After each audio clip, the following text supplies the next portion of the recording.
إن الحمد لله نحمده ونستعينه ونستغفره ونعوذ بالله من شرور أنفسنا ومن سيئات أعمالنا. من يهده الله فلا مضل له ومن يضلله فلا هادي له. وأشهد أن لا إله إلا الله وحده لا شريك له، وأشهد أن محمدا عبده ورسوله. يا أيها الذين آمنوا اتقوا الله حق تقاته ولا تموتن إلا وأنتم مسلمون. يا أيها الناس اتقوا ربكم الذي خلقكم من نفس واحدة وخلق منها زوجها وبث منهما رجالا كثيرا ونساء، واتقوا الله الذي تساءلون به والأرحام إن الله كان عليكم رقيبا. يا أيها الذين آمنوا اتقوا الله وقولوا قولا سديدا يصلح لكم أعمالكم ويغفر لكم ذنوبكم، ومن يطع الله ورسوله فقد فاز فوزا عظيما. أما بعد. আজকে ইনশাআল্লাহ তাআলা আমরা নতুন একটি সিরিজের আলোচনা শুরু করতে যাচ্ছি। এমন এক সিরিজ যার আলোচ্য বিষয় হল সর্বকালের সর্বশ্রেষ্ঠ মানুষটির জীবন ও তার সময়কাল নিয়ে। এই পৃথিবীর বুকে বিচরণ করা শ্রেষ্ঠতম মানব তিনি। আমাদের প্রিয় রাসূল সাল্লাল্লাহু আলাইহি সাল্লামের বিশেষ কিছু গুণাবলীর উপর আলোকপাত করার মাধ্যমে আমি আজকের আলোচনা শুরু করতে চাই। আরবিতে যাকে বলা হয় শামায়েল, কিছু অনন্য ও সুনির্দিষ্ট বৈশিষ্ট্য যা আল্লাহ আমাদের রাসূল সাল্লাল্লাহু আলাইহি সাল্লামকে দান করেছেন। সিরাতের এই সফর শুরু করার আগে কেন আমরা সিরাহ অধ্যয়ন করব, সিরাহ কি, এগুলো নিয়ে আলোচনা হবে ইনশাআল্লাহ আগামী সপ্তাহে। এরপর আমরা শুরু করব তার জন্ম এবং ইসলাম পূর্ব আরবের অবস্থা নিয়ে। এসব কিছুই আসবে। শুরু করার আগেই বলতে পারেন একটু আকর্ষণীয় ঝলক দেখাতে চাই। আমাদের রাসূল সাল্লাল্লাহু আলাইহি সাল্লামকে যে সকল অনন্য বৈশিষ্ট্য দিয়ে ধন্য করা হয়েছে সেগুলো নিয়ে। কারণ আমরা যখন তার বিশেষত্বগুলো দিয়ে এই সিরিজ শুরু করব, যদিও আমরা সবাই সিরাহ অধ্যয়নে আগ্রহী, কিন্তু তার বিশেষত্বগুলো জানার পর আমরা আরও বেশি অনুপ্রাণিত হব, আরও বেশি আগ্রহী হয়ে উঠব আমাদের রাসূল মুহাম্মদ সাল্লাল্লাহু আলাইহি সাল্লামের জীবন ও সময়কাল, তার জীবনের শিক্ষা ও ঘটনাবলী সম্পর্কে জানার জন্য। তাহলে কোথা থেকে আমরা শুরু করব তার বর্ণনা? যাকে আল্লাহ সমগ্র সৃষ্টি জগতের উপর মনোনীত করেছেন, কিভাবেই বা আমরা তার প্রতি সুবিচার করতে পারব যখন স্বয়ং আল্লাহ আযজা ওয়া জাল্লা বলেছেন, ওয়ারাফা'না লাকা যিকরাক, আর আমি আপনার খ্যাতিকে সমুন্নত করেছি। আল্লাহ তার স্মরণ ও আলোচনাকে সুউচ্চ মর্যাদায় উন্নীত করেছেন।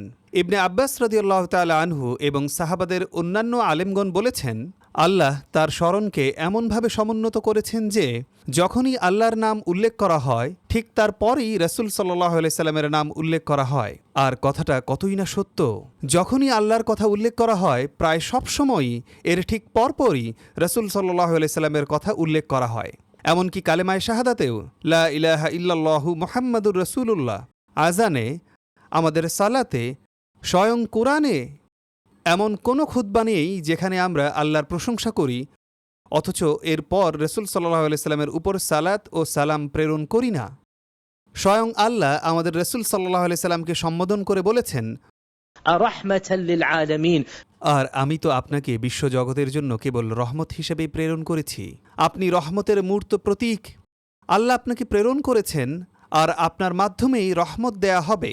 আপনি নিজেই একটি রহমত, আপনি আল্লাহর রহমতের মাধ্যম। সুতরাং তিনি রহমত। রাসূল সাল্লাল্লাহু আলাইহি সাল্লাম নিজে রহমত, তার প্রেরণ রহমত, তার রিসালাহ রহমত, তার শিক্ষা রহমত, আর তিনি যা নিয়ে এসেছেন তার উপর ঈমান আনা ও আমল করাও রহমত। রহমতের সাথে সম্পৃক্ত সবকিছুই তিনি। এটাই হলো রাহমাতুল লিল আলামিন। তাহলে কিভাবে আমরা রাসূল সাল্লাল্লাহু আলাইহি সাল্লামের প্রতি সুবিচার করা শুরু করতে পারি যখন আল্লাহ নিজেই তার এত উচ্চ প্রশংসা করেছেন? যাই হোক, আমরা যদি তার সমস্ত নেয়ামত ও গুণাবলী উল্লেখ করতে নাও পারি, অন্তত কিছু তো উল্লেখ করতে পারি যেন সেগুলো ইঙ্গিত বহন করে সেই সবের প্রতি, যা সময়ের স্বল্পতার কারণে উল্লেখ করা সম্ভব হচ্ছে না। আমরা শুরু করছি সেই নামগুলো দিয়ে যেগুলো আল্লাহ আযজা ওয়া জাল্লা নিজে আমাদের রাসূল মুহাম্মদ সাল্লাল্লাহু আলাইহি সাল্লামকে দান করেছেন। কেননা আমাদের প্রিয় নবীজি সাল্লাল্লাহু আলাইহি সাল্লামের অনেকগুলো নাম রয়েছে। তার বহু নাম পরবর্তী মনীষীগণ দিয়েছেন, সাহাবা, তাবেঈন এবং প্রাথমিক যুগের আলেমগণ। সিরাতের একজন প্রসিদ্ধ আলেম রাসূল সাল্লাল্লাহু আলাইহি সাল্লামের ২৫০-এরও বেশি নাম খুঁজে বের করেছেন। এই তালিকা নিয়ে আলোচনা করতে বসলে শুধু এটার পেছনেই আমাদের ৩-৪ সপ্তাহ কেটে যাবে। কিন্তু আমি সেই নামগুলো উল্লেখ করতে চাই যেগুলো আল্লাহ তাকে দিয়েছেন। কারণ দেখুন, কিছু নাম আসে আল্লাহর পক্ষ থেকে, আর কিছু নাম আসে মানুষের পক্ষ থেকে। মানুষের দেওয়া নামগুলো থেকে আমরা অবশ্যই উপকৃত হতে পারি, কিন্তু যে নামগুলো স্বয়ং আল্লাহ আমাদের রসুল সাল্লাল্লাহু আলাইহি সাল্লামকে দিয়েছেন সেগুলোই হলো প্রধান নাম, যেগুলোর মর্ম সবচেয়ে গভীর। যে হাদিসগুলোতে রসুল সাল্লাল্লাহু আলাইহি সাল্লাম নিজের নামসমূহ উল্লেখ করেছেন তার একটি বর্ণনা করেছেন জুবায়ের ইবনে মুতঈম রাদিয়াল্লাহু তাআলা আনহু। সহিহ মুসলিমে এসেছে রসুল সাল্লাল্লাহু আলাইহি সাল্লাম বলেছেন, ইন্নালি আসমাআন, আমার কয়েকটি নাম রয়েছে। তাহলে রসুল সাল্লাল্লাহু আলাইহি সাল্লাম নিজেই জানাচ্ছেন যে তার একাধিক নাম আছে। তিনি বললেন, আনা মুহাম্মদ, আমি মুহাম্মদ, ওয়া আনা আহমদ, এবং আমি আহমদ। প্রতিটি নাম নিয়ে আমি আলাদা করে বলবো ইনশাআল্লাহ। ওয়া আনা আল মাহি, এবং আমি আল মাহি। তার নামগুলোর একটি হলো আল মাহি। তিনি নিজেই ব্যাখ্যা করে বলেছেন তিনি আল মাহি, যার মাধ্যমে আল্লাহ ইয়ামহু আল্লাহু বিহিল কুফর, আল্লাহ কুফরকে নিশ্চিহ্ন করে দিবেন। ওয়া আনা আল হাশির, তার নামগুলোর একটি হলো আল হাশির, আল্লাযী ইয়াহশুরু আন-নাসু আলা কদমি, যার পদচিহ্ন ধরে মানুষ পুনরুত্থিত হবে, অর্থাৎ আমার পরপরই।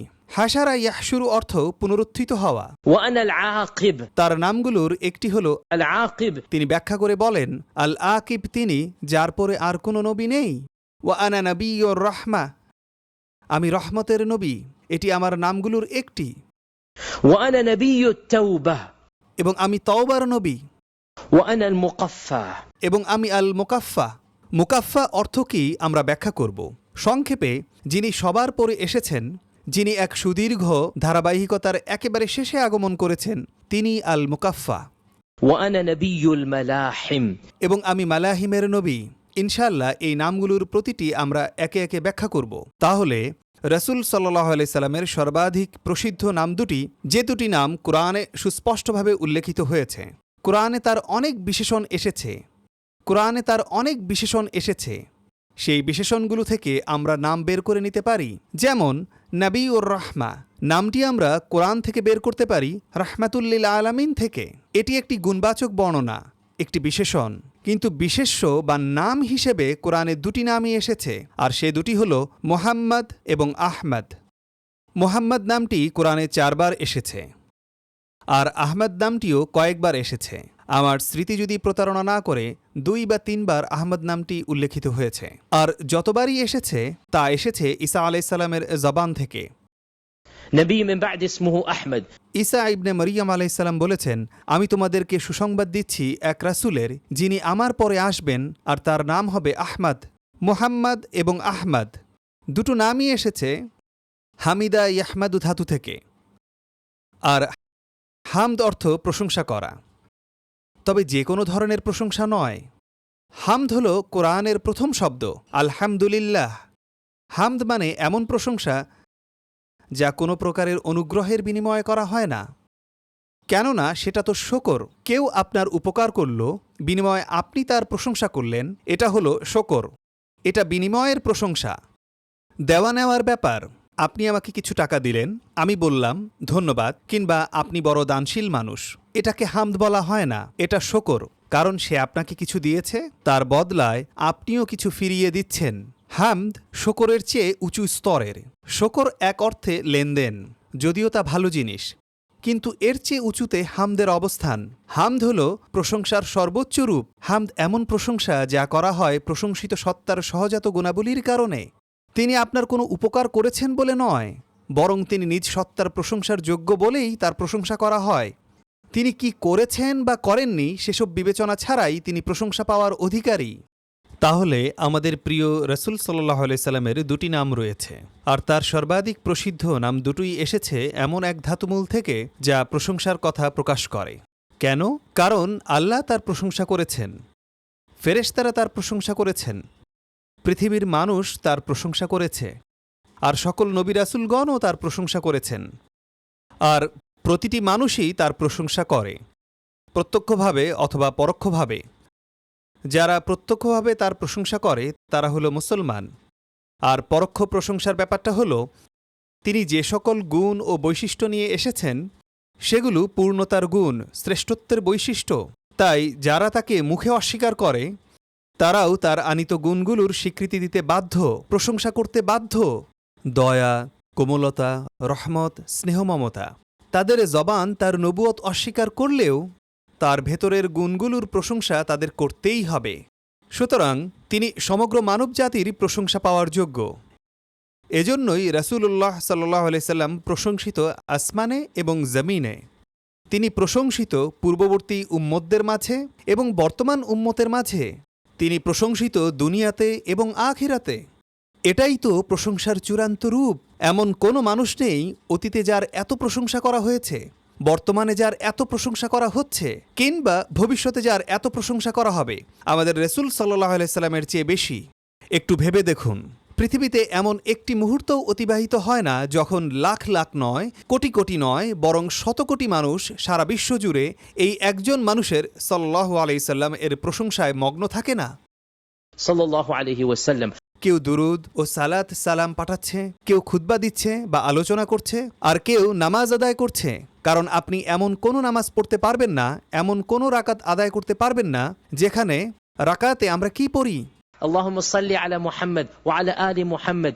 ভেবে দেখুন, পৃথিবীতে এমন একটি সেকেন্ডও পার হয় না যখন শতকোটি মানুষ এই একজন মানুষের প্রশংসা করছে না। আমাদের রাসূল সাল্লাল্লাহু আলাইহি সাল্লামের চেয়ে অধিক প্রশংসিত আর কোনো মানুষ নেই সাল্লাল্লাহু আলাইহি ওয়াসাল্লাম। আর মানবজাতির পক্ষ থেকে তিনি চূড়ান্ত যে প্রশংসাটুকু পাবেন, অবশ্য সর্বোচ্চ প্রশংসা তো তিনি পেয়েছেন আল্লাহর পক্ষ থেকেই, কিন্তু মানবজাতির পক্ষ থেকে চূড়ান্ত প্রশংসা তিনি পাবেন ইয়াউমুল কিয়ামা, শেষ বিচারের দিনে। সেদিন সকল কাফের ইসলামের সত্যতা জানতে পারবে। কেয়ামত সচক্ষে দেখার পর আল্লাহকে অস্বীকার করার আর কোনো উপায় থাকবে না। বাংলাভাষী মুসলিমদের জন্য নিজেদের ভাষায় ইসলামের গভীর ও গবেষণামূলক জ্ঞান অর্জন করার সুযোগ এখনও অনেক সীমিত। কিন্তু বর্তমান যুগে যখন চারপাশ থেকে নানামুখী ঐতিহাসিক, ধর্মতাত্ত্বিক ও বুদ্ধিবৃত্তিক প্রশ্ন ধেয়ে আসছে, তখন ইসলামের গভীর ও সঠিক ব্যাখ্যা জানাটা আমাদের ঈমান টিকিয়ে রাখার জন্য অপরিহার্য।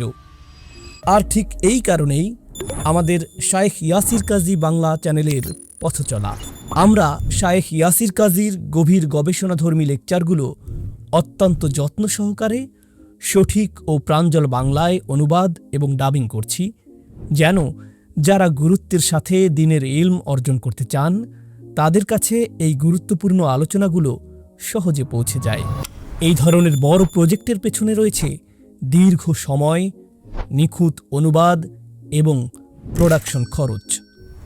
যারা এই কাজগুলো থেকে নিয়মিত উপকৃত হচ্ছেন তারা যদি এগিয়ে না আসেন, তবে আমাদের এই কাজ সামনে এগিয়ে নেওয়া অত্যন্ত কঠিন হয়ে পড়বে। এই দ্বীনি প্রজেক্টটিকে টেকসই করতে আজই আমাদের একজন প্রিমিয়াম মেম্বার হিসেবে যুক্ত হন। আপনার এই মেম্বারশিপ আমাদের কাজকে সচল রাখবে, আর এর বিনিময়ে আপনি পেয়ে যাবেন প্রতিটি লেকচারের রেফারেন্স সহ স্টাডি নোটস, ইন্টারনেট ছাড়াই যে কোনো সময় শোনার জন্য অফলাইন MP3 ডাউনলোডের সুবিধা। আপনার এই মেম্বারশিপ কেবল একটি কন্ট্রিবিউশন নয়, বরং এটি ইলম প্রসারের মাধ্যমে আপনার জন্য একটি চমৎকার সাদাকাহ জারিয়া হয়ে থাকবে। এই চ্যানেলটি যদি আপনার উপকারে এসে থাকে, তবে এখনই ভিডিওর নিচের লিঙ্কে ক্লিক করুন। আপনার প্ল্যানটি বেছে নিয়ে আজই প্রিমিয়াম মেম্বার হিসেবে যুক্ত হন। মুসলিম অমুসলিম সবাই সেদিন সত্য জেনে যাবে। অবশ্য তখন ঈমান আনার সময় পেরিয়ে গেছে, কিন্তু তারা সত্যটা জানবে। তো সত্য উপলব্ধি করার পর সকল মানুষ যাবে আদম আলাইহিস সালামের কাছে। হাদিসটি বুখারী ও মুসলিমে বর্ণিত আছে। সবাই আদম আলাইহিস সালামের কাছে গিয়ে বলবে, হে আদম, আপনি আমাদের পিতা। আল্লাহ আপনাকে নিজ হাতে সৃষ্টি করেছেন এবং আপনার মাঝে তার রূহ ফুঁকে দিয়েছেন। আপনি কি দেখছেন না আপনার সন্তানেরা কি অবস্থায় আছে? আপনি কেন আল্লাহর কাছে গিয়ে ক্ষমা প্রার্থনা করছেন না? কেন আল্লাহর কাছে আবেদন করছেন না তিনি যেন হিসাব নিকাশ শুরু করে দেন, যাতে আমরা এই অবস্থা থেকে মুক্তি পাই? কিন্তু আদম আলাইহিস সালাম একটি ওজর পেশ করবেন। তিনি বলবেন, আমি এমন একটি ভুল করেছিলাম যা আমার করা উচিত হয়নি, অর্থাৎ আমি আল্লাহর কাছে গিয়ে চাওয়ার যোগ্য নই। আমি তো একটি গুনাহ করেছি। আজ আমি নিজেই নিজেকে নিয়ে চিন্তিত। নফসি নফসি, আমার কি হবে, আমার কি হবে? তোমরা অন্য কারো কাছে যাও, নূহের কাছে যাও। তখন সমগ্র মানব জাতি যাবে নূহ আলাইহিস সালামের কাছে একই আবেদন নিয়ে। নূহ আলাইহিস সালামও বলবেন, আমি এমন একটি ভুল করেছি যা আমার করা উচিত হয়নি। আল্লাহ আমাকে নিষেধ করেছিলেন কারো নাজাতের জন্য সুপারিশ করতে, কিন্তু আমি আমার ছেলেকে বাঁচানোর জন্য আবেদন করেছিলাম। আমি তার অবাধ্য হয়েছি। আজ আমি নিজেকে নিয়েই ভীত। তোমরা অন্য কারো কাছে যাও, ইব্রাহিমের কাছে যাও। তারা ইব্রাহিম আলাইহিসসালামের কাছে যাবে। ইব্রাহিম আলাইহিসসালামও একই কথা বলবেন, আমি 3টি মিথ্যে বলেছিলাম। যদিও সেগুলো প্রকৃত অর্থে মিথ্যা ছিল না, কিন্তু তিনি এতটাই ভীত থাকবেন, তিনি বলবেন আমি 3টি মিথ্যা বলেছিলাম, আর কেয়ামতের এই দিনে আমি সেগুলো নিয়ে শঙ্কিত। কি সেই 3টি কথা? 1 নম্বর, তিনি বলেছিলেন বড় মূর্তিটাই এ কাজ করেছে, অথচ এটা তো ছিল দাওয়া, এটা মিথ্যা নয়। কিন্তু আজ তিনি এতটাই ভীত, কে জানে হয়তো আল্লাহ আমাকে জবাবদিহিতায় ডাকবেন। 2 নম্বর, তিনি বলেছিলেন ইন্নে সাকিম, আমি অসুস্থ। যখন তার সম্প্রদায় উৎসবে শহরের বাইরে যাচ্ছিল, তিনি বললেন আমি অসুস্থ, আমি তোমাদের সাথে যেতে চাই না, আমাকে এখানেই থাকতে দাও। কেন? কারণ তিনি মূর্তিগুলো ভাঙতে চেয়েছিলেন। আর 3 নম্বর, স্ত্রী সারাকে তিনি বলেছিলেন সারা আমার বোন, অর্থাৎ দিনই বোন, কারণ অত্যাচারী বাদশাহ তাকে হত্যা করতে উদ্যত ছিল। তাই তিনি বলেছিলেন সে আমার বোন, আমরা স্বামী স্ত্রী নই, ভাই বোন। উদ্দেশ্য ছিল ইসলামের বোন নিজের জীবন রক্ষার জন্য। এই 3টি বিষয় নিয়ে তিনি এতটাই শঙ্কিত থাকবেন যে তিনি বলবেন আমি ভীষণ ভয়ে আছি, তোমরা অন্য কারো কাছে যাও, মুসার কাছে যাও। মুসা আলাইহিসসালামও ওজর পেশ করবেন। তিনি বলবেন আমি রাগের মাথায় একজনকে হত্যা করে ফেলেছিলাম, যদিও সেটা ছিল দুর্ঘটনা, আমি একজনকে হত্যা করেছি, আজ আমি ভীত, তোমরা অন্য কারো কাছে যাও। তারা যাবে ঈসা আলাইহিসসালামের কাছে। ঈসা আলাইহিসসালামও বলবেন আমি এর যোগ্য নই, তোমরা অন্য কারো কাছে যাও। অবশেষে সমগ্র মানব জাতি আসবে রাসূল মুহাম্মদ সাল্লাল্লাহু আলাইহি সাল্লামের কাছে। সমগ্র মানব জাতি, মুসলিম এবং কাফের সবাই, তারা রাসূল সাল্লাল্লাহু আলাইহি সাল্লামের কাছে আকুতি জানাবে, তিনি যেন সুপারিশ করেন, তিনি যেন তাদের প্রতিনিধি হয়ে, তাদের দূত হয়ে আল্লাহর দরবারে দাঁড়ান। তো মানবজাতি একজন মানুষকে বেছে নেবে তাদের প্রতিনিধি হিসেবে, যিনি আল্লাহর সামনে দাঁড়িয়ে সমগ্র মানবতার পক্ষে আবেদন জানাবেন। কিসের আবেদন? ইয়াউমুল কিয়ামাহ শুরু করার আবেদন। কারণ কিয়ামতের সেই দিন এত দীর্ঘ হবে যে মানুষ চরম উৎকণ্ঠায় ভুগবে। বলতে পারেন তাদের শাস্তি যেন বেড়েই চলছে, কেননা কিয়ামতের দিনটাই হবে 50,000 বছরের। في يوم كان مقداره 50,000 سنة। কিয়ামতের দিনটা নিজেই এক ধরনের শাস্তি। আর যারা আল্লাহকে অস্বীকার করেছিল তারা সেদিনের যন্ত্রণায় এতটাই অতিষ্ঠ হয়ে পড়বে যে বলবে যা আসার আসুক, এই দিনটা থেকে মুক্তি পাই, যা হওয়ার হোক, সামনে যাই। এই উৎকণ্ঠা আর সহ্য হচ্ছে না। তাই তারা রাসূল সাল্লাল্লাহু আলাইহি সাল্লামের কাছে আকুতি জানাবে, তিনি যেন আল্লাহর দরবারে গিয়ে আবেদন করেন হিসাব নিকাশ শুরু করার জন্য। তখন রাসূল সাল্লাল্লাহু আলাইহি সাল্লাম বলবেন এটা আমারই কাজ, আনা লাহা, এ দায়িত্ব আমারই। এরপর তিনি আল্লাহর সম্মুখীন হবেন, আর যেহেতু তিনিই হবেন সমগ্র মানবজাতির প্রতিনিধি, সমগ্র মানবজাতি তার প্রশংসা করবে। আর তখন তাকে সেই প্রশংসিত মর্যাদা দান করা হবে যার নাম আল মাকাম আল মাহমুদ। এটাই হলো মাকামে মাহমুদ। মাকামে মাহমুদ ঠিক এটাই। মাকামে মাহমুদ অর্থ কি? মাকাম অর্থ স্থান, স্তর, মর্যাদা। যা মাহমুদ, মাহমুদ কি? মাহমুদ এসেছে হামদ থেকে, যার প্রশংসা করা হয় তার জন্য এই শব্দ। সবাই যার প্রশংসা করবে, এমন একজন মানুষও বাকি থাকবে না যে রাসূল সাল্লাল্লাহু আলাইহি সাল্লামের প্রতি কৃতজ্ঞ হবে না এবং মাকামে মাহমুদের জন্য তার প্রশংসা করবে না। আল্লাহ তাকে মাকামে মাহমুদে উন্নীত করবেন, ফেরেশতারা তার প্রশংসা করবে, মানব জাতি তার প্রশংসা করবে, অস্তিত্বশীল প্রতিটি সৃষ্টি সেই মুহূর্তে রাসূল সাল্লাল্লাহু আলাইহি সাল্লামের প্রশংসায় রত থাকবে। এটাই আল মাকামুল মাহমুদ। আর যেহেতু এটা মাকামে মাহমুদ, প্রশংসিত স্থান, তাহলে এর সবচেয়ে বেশি যোগ্য আর কে হতে পারেন তার চেয়ে? তিনি নিজেই মোহাম্মদ, যিনি নিজেই আহমদ। মাকামে মাহমুদ মুহাম্মদ সাল্লাল্লাহু আলাইহি সাল্লামের জন্যই, আহমদ সাল্লাল্লাহু আলাইহি সাল্লামের জন্যই। আর দুটো নামেরই অর্থ যিনি সর্বোচ্চ প্রশংসার অধিকারী। তাহলে মোহাম্মদ এবং আহমদের মধ্যে পার্থক্য কি? আপনারা যারা আরবি শিখেছেন তাদের জন্য বলছি, মোহাম্মদ এসেছে মুফআলের ওজনে। হাম্মাদ ইউহাম্মিদু তাহমিদান, মুহাম্মদ, মুহাম্মদ অর্থ যার প্রশংসা করা হয় অবিরতভাবে, বারবার, একের পর এক, প্রশংসার পর প্রশংসা, প্রশংসার পর প্রশংসা। সুতরাং মোহাম্মদ নামটি প্রশংসার পরিমাণ বোঝায়, প্রতিটি মুহূর্তে তার প্রশংসা করা হচ্ছে। আর আমরা তো আগেই বলেছি, সৃষ্টির শুরু থেকে আমাদের এই সময় পর্যন্ত, কেয়ামত অবধি, কেয়ামতের দিনে এবং কেয়ামতের পরেও সর্বকাল ধরে আমাদের রাসূল সাল্লাল্লাহু আলাইহি সাল্লাম প্রশংসিত হতে থাকবেন। তাহলে মোহাম্মদ হল ধারাবাহিকতার জন্য, মোহাম্মদ হল পরিমাণের জন্য। আর আহমাদ এটি আফআলের ওজনে। আহমাদ অর্থ যাকে দেয়া হয় সর্বোত্তম প্রশংসা, সর্বোচ্চ মানের প্রশংসা। সুতরাং আহমদ গুণগত মানের জন্য আর মুহাম্মদ পরিমাণের জন্য। আর দুটোই একত্রিত হয়েছে আমাদের রাসূল সাল্লাল্লাহু আলাইহি সাল্লামের মাঝে। একজন মানুষকে সর্বোচ্চ যেভাবে প্রশংসা করা সম্ভব তিনি তার যোগ্য। অবশ্য আল্লাহর জন্য আমরা যে প্রশংসা করি সেটা সম্পূর্ণ ভিন্ন, সেটা স্রষ্টার প্রশংসা। কিন্তু কোনো মানুষের জন্য সর্বোচ্চ প্রশংসা আমাদের রাসূল সাল্লাল্লাহু আলাইহি সাল্লামের জন্য, আর সবচেয়ে অবিরাম প্রশংসাও আমাদের রাসূল সাল্লাল্লাহু আলাইহি সাল্লামের জন্য। অতএব মুহাম্মদ পরিমাণের জন্য, আহমদ মানের জন্য, আর দুটোই মিলিত হয়েছে আমাদের রাসূল মুহাম্মদ সাল্লাল্লাহু আলাইহি সাল্লামের মাঝে, যাকে দান করা হবে আল মাকামুল মাহমুদ, সেই প্রশংসিত মর্যাদার আসন। এখন একটি প্রশ্ন, কেন মুসা আলাইহিস সালাম আমাদের রাসূল সাল্লাল্লাহু আলাইহি সাল্লামের আগমনী বার্তা দিয়েছিলেন মুহাম্মদ নামে, আর ঈসা আলাইহিস সালাম দিয়েছিলেন আহমদ নামে? প্রসিদ্ধ আলেম ইবনুল কাইয়িম রাহমাতুল্লাহ আলাইহি বলেছেন, এর পেছনে হেকমত হল আমাদের উম্মতের পরে সবচেয়ে বড় উম্মত হল ইহুদিদের, বনি ইসরাইলের। প্রকৃত অনুসারীদের বিচারে তারাই সবচেয়ে বড় উম্মত। কারণ খ্রিস্টানদের ব্যাপারে আমাদের বিশ্বাস হল তাদের সংখ্যাগরিষ্ঠ অংশ ভিন্ন পথ ধরেছিল, পলের পথ, তার বানানো খ্রিস্ট ধর্মের পথ। প্রকৃত খ্রিস্টানরা, ঈসা আলাইহিস সালামের সত্যিকারের অনুসারীরা সংখ্যায় ছিলেন খুবই অল্প, আর তাদের দিন খুব দ্রুতই বিলুপ্ত হয়ে যায়। আপনারা জানেন কনস্টান্টাইন আর তার মতো লোকেরা ধর্মটাকে বদলে দিল, যেখানে ঢুকে গেল তৃত্ববাদ, ঈসা মাসীহের ঈশ্বরত্বের ধারণা। অথচ আমাদের বিশ্বাস অনুযায়ী ঈসা আলাইহিস সালাম কখনোই এসব শিক্ষা দেননি। সুতরাং মুসা আলাইহিস সালামের সম্প্রদায় ছিল আমাদের উম্মতের পরে প্রকৃত মুসলমানদের সবচেয়ে বড় উম্মত। তাই তাদেরকে বলা হয়েছিল পরিমাণের নামটি, কারণ তাদের ছিল সংখ্যার আধিক্য। তাদের কাছে সেই নামটি পৌঁছানো হয়েছে যা তাদের সাথে মানানসই, যেহেতু তারা সংখ্যায় বিশাল।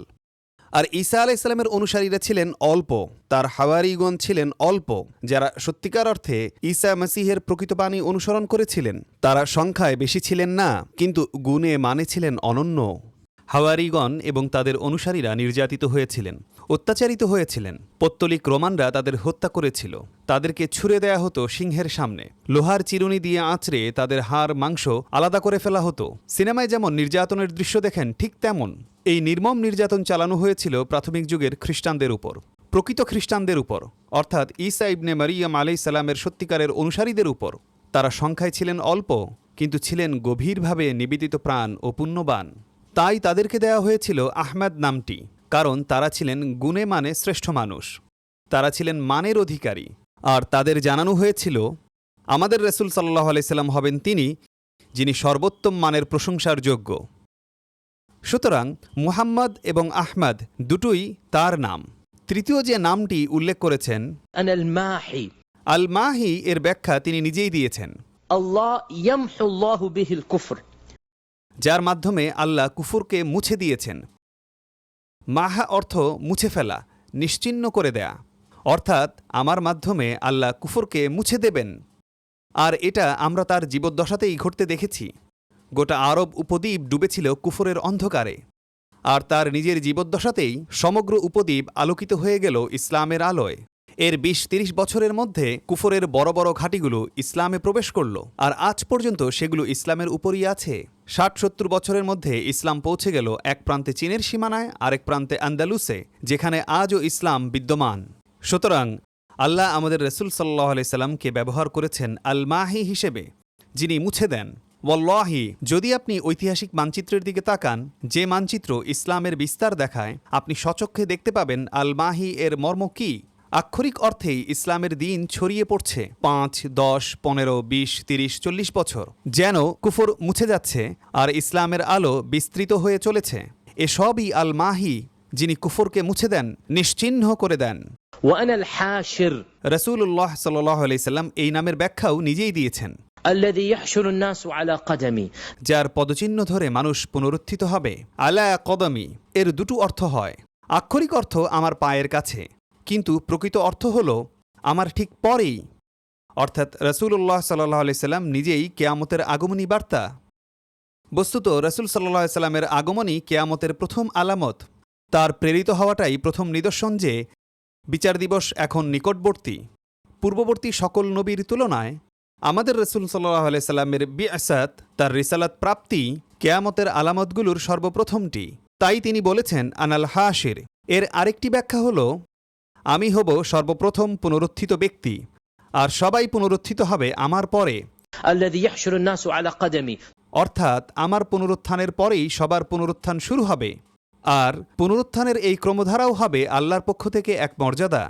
এতে কোনো সন্দেহ নেই যে সবার আগে পুনরুত্থিত হবেন নবীগণ, এরপর সালেহীন ও শহীদগণ, এরপর বাকি উম্মত।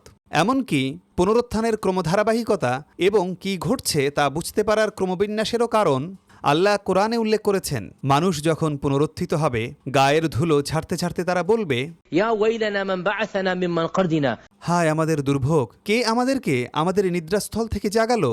মানুষ বিভ্রান্ত হয়ে পড়বে, কি ঘটছে এসব। কিন্তু নবীগণ সাথে সাথেই বুঝে ফেলবেন কি ঘটছে। আর সর্বপ্রথম যিনি পুনরুত্থিত হবেন এবং সর্বপ্রথম যিনি বুঝতে পারবেন তিনি হলেন আমাদের রসুল সাল্লাল্লাহু আলাইহি সাল্লাম। সুতরাং তিনি বলেছেন, আনাল হাশির, যিনি হাসরের বার্তা বহন করছেন। তার আগমনের মাধ্যমে তিনি জানিয়ে দিচ্ছেন কেয়ামত আসন্ন, আর কেয়ামতের দিন তার পুনরুত্থানের মাধ্যমেই শুরু হবে বাকি সবার পুনরুত্থান। وأنا العاقب তিনি বলেন, আমি আল আকিব, এই নামের ব্যাখ্যাও তিনি নিজেই দিয়েছেন, আমার পরে আর কোনো নবী নেই। ليس بعدي نبي সুতরাং আল আকিব অর্থ যিনি সবার শেষে আগমন করেছেন। সিলমোহর শব্দটা এখানে যথাযথ নয়, কারণ সেটা হলো খাতাম এর অর্থ। কিন্তু আল আকিবের মূল অর্থ হল যিনি ধারাবাহিকতার সমাপ্তি টানেন, যিনি সবার শেষে এসেছেন। এখানে এটাই উপযুক্ত ব্যাখ্যা।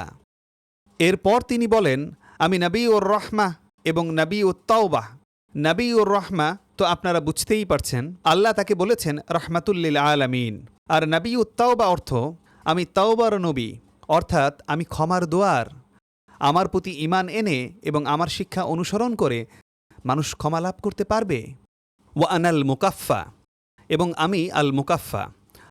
আল মুকাফফা অর্থ হল যিনি সবার শেষে এসে পূর্ববর্তী নবীদের সিলসিলাকে পূর্ণতা দান করেছেন, অথবা যার আগমনের ফলে পূর্ববর্তী নবীদের রিসালাতের আর প্রয়োজন থাকে না, কারণ আমাদের কাছে এখন রয়েছে রাসূল সাল্লাল্লাহু আলাইহি সাল্লামের আনিত পরিপূর্ণ ও চূড়ান্ত রিসালাত।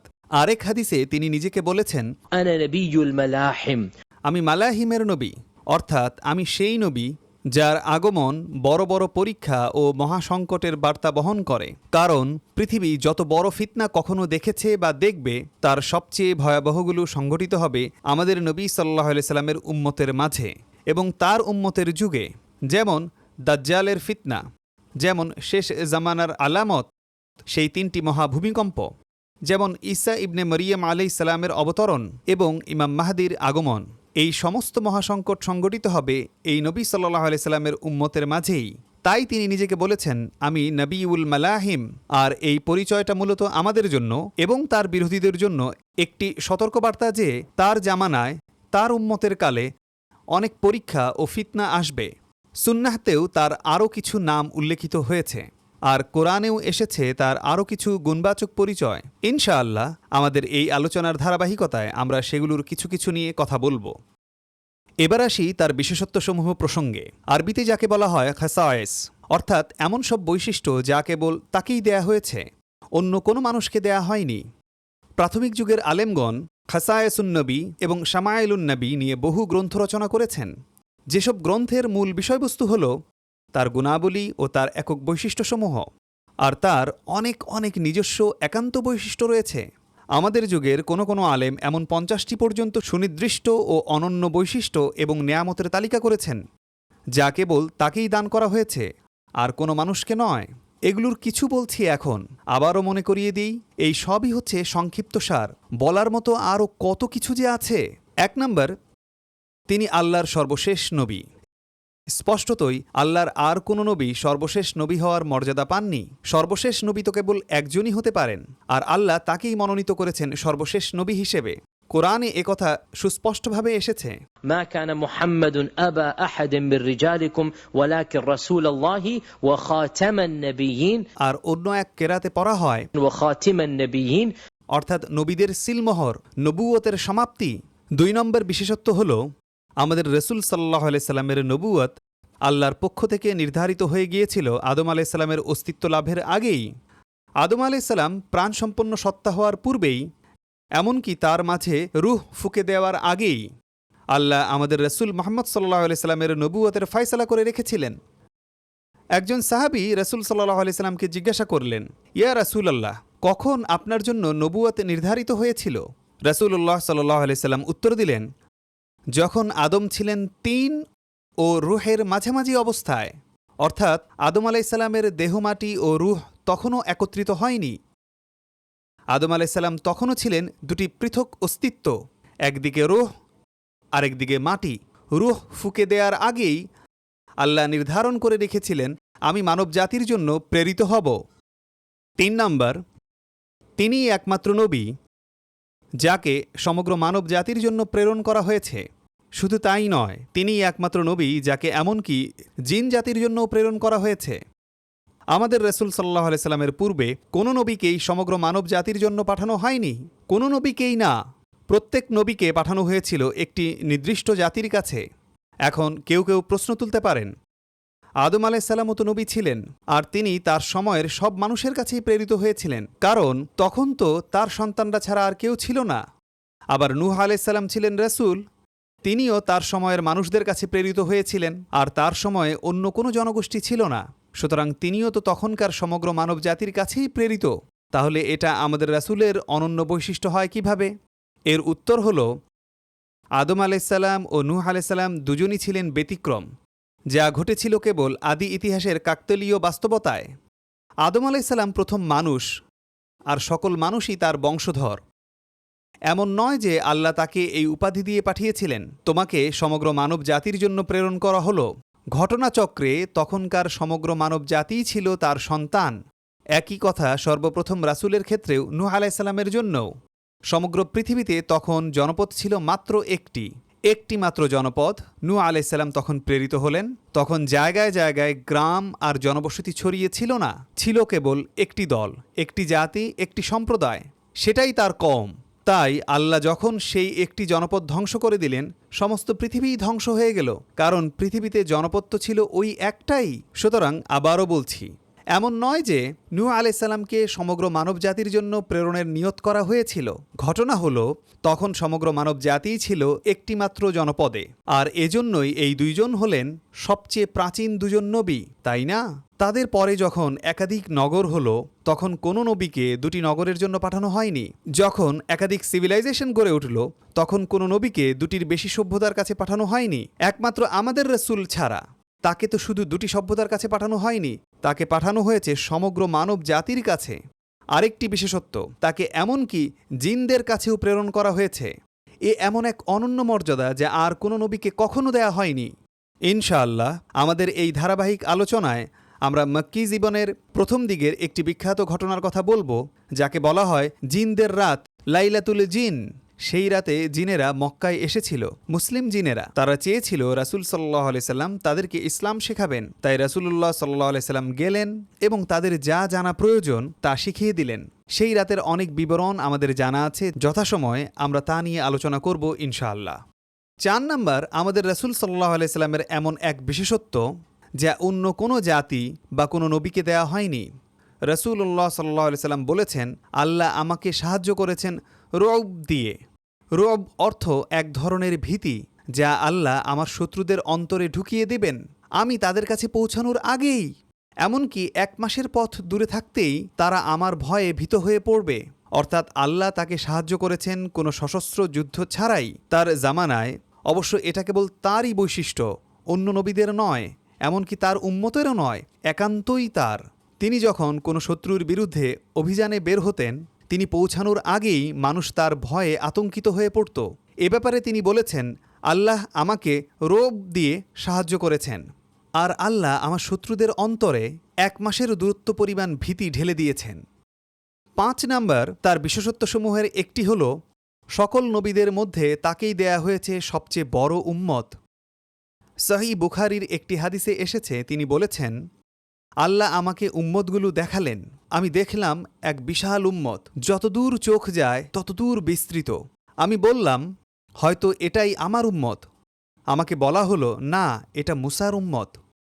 এরপর আমি দেখলাম তার চেয়েও বিশাল এক উম্মত, দিগন্ত ছাড়িয়ে যাওয়া, আমার দৃষ্টি ঢেকে ফেলা এক জনসমুদ্র।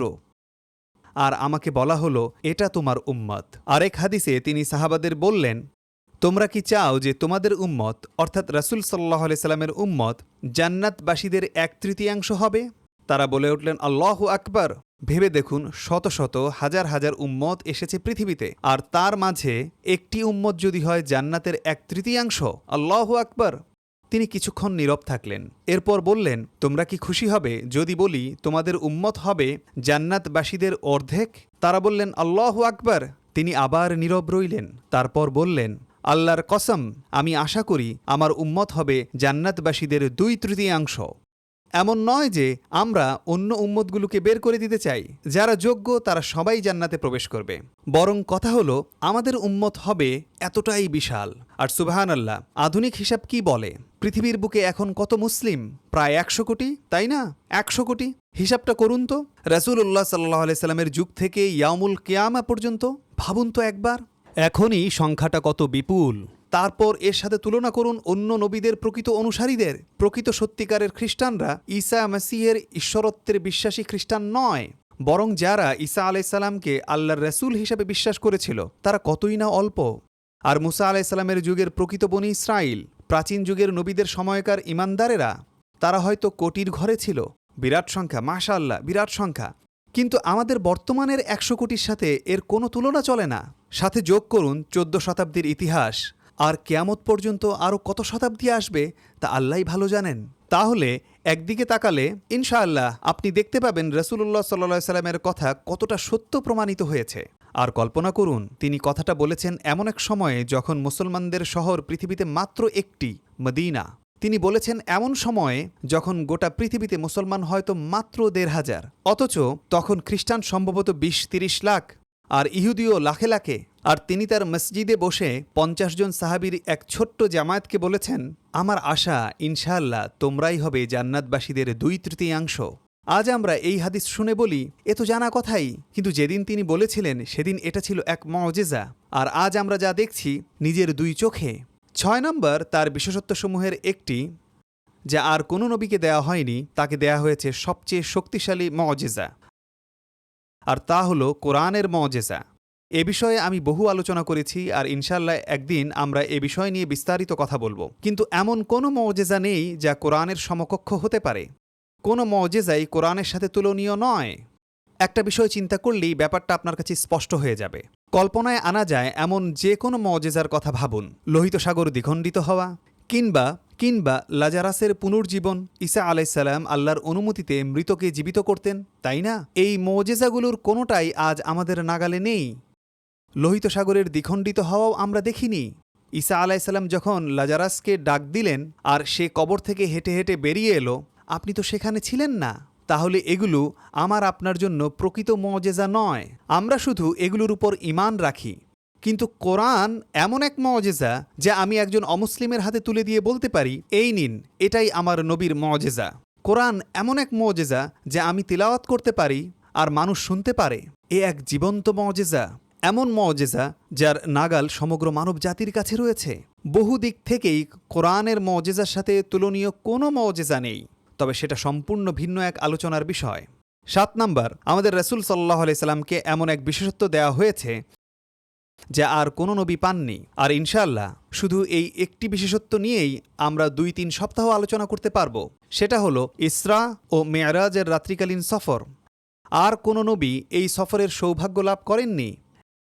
এমনকি আল্লাহ যখন শ্রেষ্ঠতম নবীদের একজনের সাথে কথা বলেছিলেন, অর্থাৎ মুসা আলাইহিস সালামের সাথে, তখনও সেই ঐশী বাণী মুসা আলাইহিস সালামকে দেওয়া হয়েছিল পৃথিবীর বুকে থাকা অবস্থায়। মুসা আলাইহিস সালাম ছিলেন তুর পাহাড়ে আর আল্লাহর সাথে কথা বলেছিলেন। কিন্তু আমাদের রাসূল সাল্লাল্লাহু আলাইহি সাল্লাম, তিনি একমাত্র মানুষ যাকে আল্লাহর সান্নিধ্যে ডেকে নেওয়া হয়েছিল। আর কোনো মানুষকে কখনও আল্লাহর সান্নিধ্যে উঠিয়ে নেওয়া হয়নি। রাসূলুল্লাহ সাল্লাল্লাহু আলাইহি সাল্লাম এমন এক সফর করেছেন যা আর কোনো মাখলুক কখনো করেনি। তিনি উঠে গিয়েছিলেন এমন এক মাকামে যেখানে পৌঁছে জিব্রাইল আলাইহিস সালাম তাকে বললেন, আমার অনুমতি এখানেই শেষ, আপনাকে একাই যেতে হবে। স্বয়ং জিব্রাইল আলাইহিস সালাম বললেন, এটাই আমার সীমানা, বলতে পারেন আমার ভিসা এ পর্যন্তই, এখানেই শেষ, আমি আর সামনে যেতে পারবো না। তখন আমাদের রাসূল সাল্লাল্লাহু আলাইহি সাল্লাম একাই উপরে উঠে গেলেন। فكان قاب قوسين أو أدنى. একটি তাফসীর অনুযায়ী ইনশাআল্লাহ ইসরা ও মেরাজের সফরের আলোচনায় আমরা এ নিয়ে বিস্তারিত কথা বলবো, কিন্তু নিঃসন্দেহে এটা আমার রাসূল সাল্লাল্লাহু আলাইহি সাল্লামকে দেয়া সর্বশ্রেষ্ঠ নেয়ামতগুলোর একটি। ৮ নাম্বার, তার বিশেষত্বসমূহের একটি হল তিনি সমগ্র মানব জাতিরই নেতা। তিনি নিজেই আমাদেরকে এ কথা জানিয়েছেন। বুখারী ও মুসলিমের হাদিসে এসেছে, أنا سيد ولد آدم. আমি আদম সন্তানদের সৈয়দ।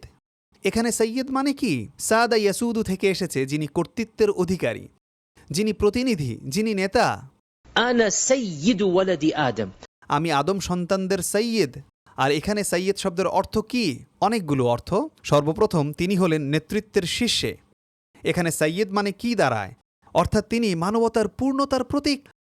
মানবজাতির নেতা হওয়ার যোগ্যতা একমাত্র তাঁরই। আর কিয়ামতের দিন তিনিই হবেন সমগ্র মানবজাতির নেতা। সুতরাং এখানে সৈয়দ শব্দের একাধিক অর্থ রয়েছে, আর তিনি এই প্রতিটি অর্থেরই ধারক। রাসূলুল্লাহ সাল্লাল্লাহু আলাইহি সাল্লাম হলেন কিয়ামত দিবসের সৈয়দ।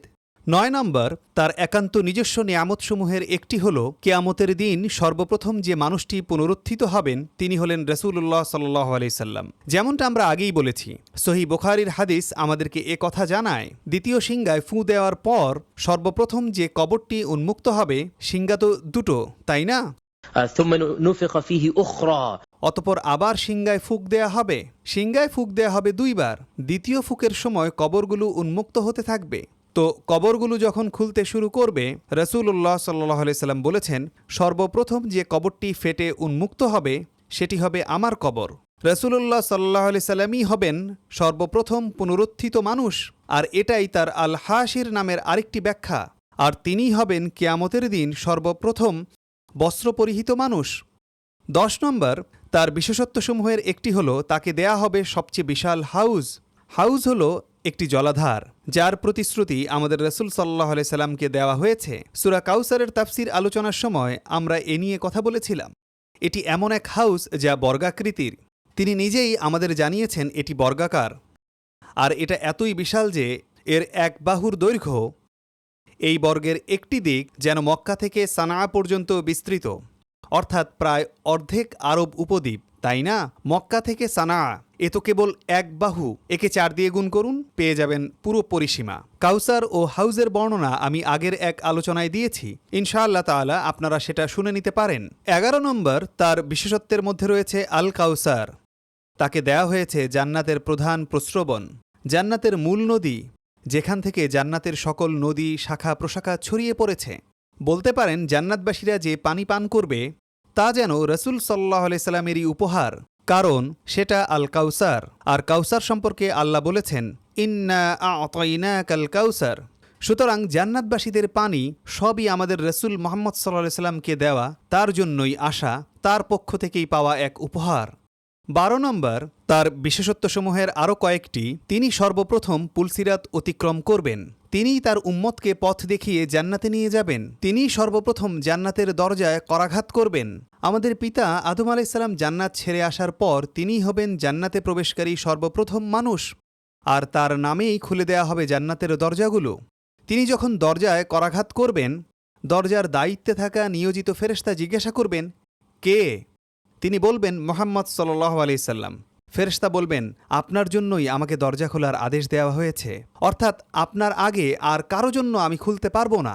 আপনিই তিনি যার জন্য আমাকে খুলতে হবে। তার নাম উচ্চারিত হওয়া মাত্রই সেই নামই আমাকে অনুমতি দিবে জান্নাতের দরজাগুলো খুলে দেওয়ার। আর এজন্যই তিনি আমাদেরকে জানিয়েছেন, জান্নাতে প্রবেশকারী সর্বপ্রথম পদক্ষেপটি হবে আমাদের রাসূল মুহাম্মদ সাল্লাল্লাহু আলাইহি সাল্লামের ডান পা মোবারক সাল্লাল্লাহু আলাইহি ওয়াসাল্লাম। এরপর তার উম্মত হবে সর্বপ্রথম জান্নাতে প্রবেশকারী উম্মত। যদিও কালের হিসেবে আমরা সর্বশেষ উম্মত, কিন্তু যেহেতু আমরা তার উম্মত, যেহেতু আমরা তার অনুসারী, আল্লাহ আমাদেরকে বরকত দিবেন, আল্লাহ আমাদেরকে উপহার দিবেন, আল্লাহ আমাদেরকে সম্মানিত করবেন, আমাদের কারণে নয়, তার কারণে। আর আমাদেরকে বলা হবে তার সাথেই জান্নাতে প্রবেশ করতে। সুতরাং আমরাই হব জান্নাতে প্রবেশকারী প্রথম উম্মত। যদিও কালানুক্রমে আমরা সর্বশেষ উম্মত, এটাও তার বিশেষত্বসমূহের একটি। 13 নম্বর আর সর্বশেষ যে বিশেষত্বটি আমরা উল্লেখ করব, যদিও বলার মতো আরও কত কিছু রয়ে গেছে, সর্বশেষ বিশেষত্বটি হল আল্লাহ তাকে ধন্য করেছেন জান্নাতের সর্বোচ্চ স্তর দিয়ে, এমন এক স্তর যা জান্নাতুল ফিরদাউসের আলা চূড়া। الفردوس الأعلى. এটি জান্নাতের একটি সম্পূর্ণ স্তর। কোনো কোনো আলেম বলেছেন জান্নাতকে আপনি একটি পিরামিডের মতো কল্পনা করতে পারেন। যত উপরে উঠবেন মানুষ ততই কম, তাই না? যত উপরে তত কম মানুষ। তাই জান্নাতের নিচের স্তরগুলোতে অধিবাসী থাকবে বেশি। অবশ্য জান্নাতে কোনো ভিড় ঠাসাঠাসি থাকবে না, আলহামদুলিল্লাহ। তবুও নিচের স্তরগুলোতে মানুষ বেশি থাকবে। আর যত উপরে উঠতে থাকবেন সেই স্তরগুলোতে পৌঁছাতে পারবে ততই কম সংখ্যক মানুষ। আর এক পর্যায়ে এসে এমন একটি স্তর আসবে, জান্নাতের একটি গোটা স্তর, যা কেবল একজন মানুষের জন্য নির্ধারিত। জান্নাতের সেই প্রান্তরের সম্পূর্ণ সমতলটুকু বরাদ্দ কেবল একজন মানুষের জন্য, আর তা হল ফিরদাউসুল আলার শীর্ষচূড়া, যার অবস্থান সরাসরি আল্লাহ সুবহানাহু ওয়া তাআলার আরশের ঠিক নিচে। আর এই স্তরের নাম আল ফাদিলা। এটাকেই বলা হয় আল ফাদিলা। রাসূলুল্লাহ সাল্লাল্লাহু আলাইহি সাল্লাম বলেছেন, এই ফাদিলা হল মানজিলাতুল ফিল জান্নাহ, জান্নাতের এমন একটি স্তর যা আল্লাহ তার বান্দাদের মাঝ থেকে কেবল একজনের জন্য মনোনীত করে রেখেছেন, কেবলমাত্র একজন বান্দার জন্য। এরপর তিনি বিনয়ের সাথে বললেন, ফাআরজু আন আকুনা আনা হু। আর আমি আশা করি আমি হব সেই ব্যক্তি।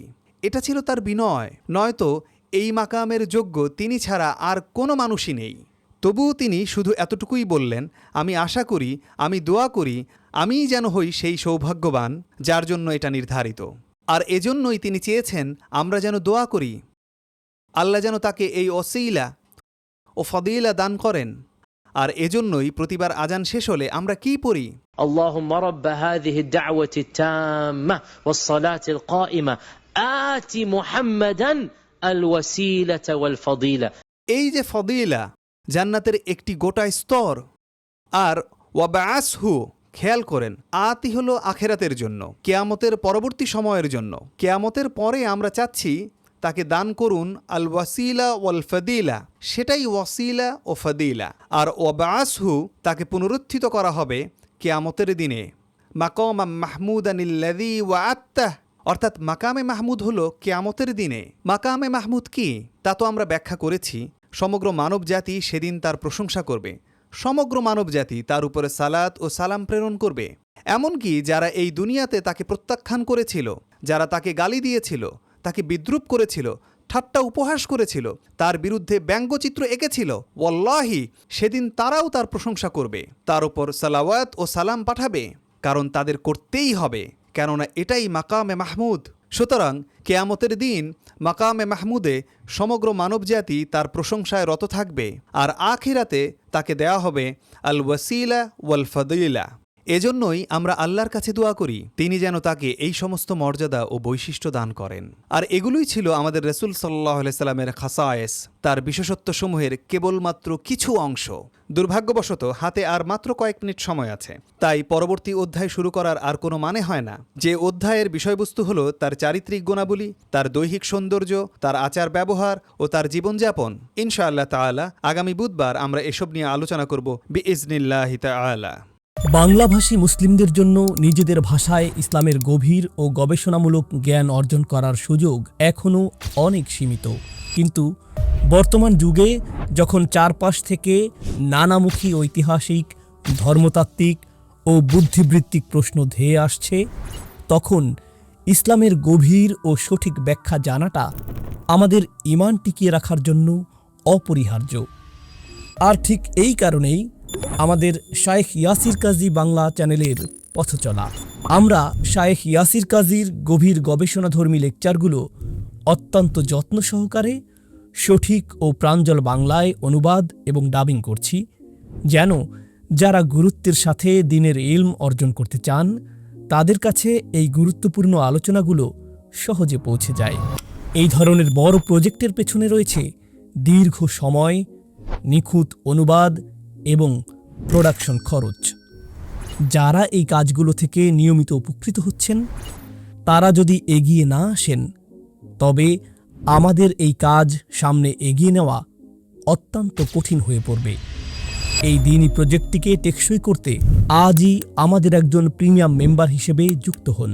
আপনার এই মেম্বারশিপ আমাদের কাজকে সচল রাখবে, আর এর বিনিময়ে আপনি পেয়ে যাবেন প্রতিটি লেকচারের রেফারেন্স সহ স্টাডি নোটস, ইন্টারনেট ছাড়াই যে কোনো সময় শোনার জন্য অফলাইন MP3 ডাউনলোডের সুবিধা।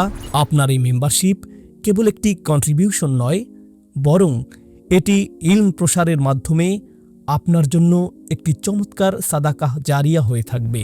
এই চ্যানেলটি যদি আপনার উপকারে এসে থাকে, তবে এখনই ভিডিওর নিচের লিঙ্কে ক্লিক করুন। আপনার প্ল্যানটি বেছে নিয়ে আজই প্রিমিয়াম মেম্বার হিসেবে যুক্ত হন।